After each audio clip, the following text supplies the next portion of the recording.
Hello, Swiss Point. Today's special is on the life of the slaves and how Frederick Douglass saw it. As for goods and daily needs, men and women slaves received their monthly allowance of 8 pounds of pork or fish and 1 bushel of corn. Yearly clothing consists of 2 coarse linen shirts, a pair of linen trousers like the shirts, 1 jacket, winter trousers, stockings, and shoes. As for children who didn't work in the fields, owned 2 coarse linen shirts per year and went naked after those failed. All slept on the cold, damp floor with limited blankets and woken up early by the bell.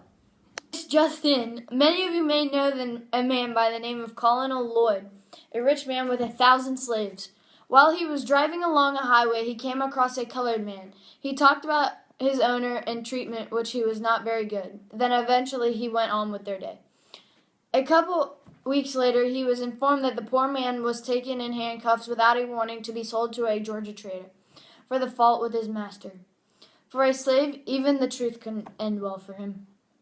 This just in, a slave owner's overseer, Mr. Plummer, described as a cool and miserable drunkard, a true monster, was seen taking great pleasure in whipping the slaves until they screamed and bled.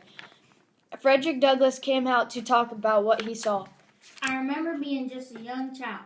I'll never forget the day I became a witness and participant. It struck me with an awful force. I knew it was the entrance into the hell of slavery. Thank you, Frederick. Tune in tomorrow for more.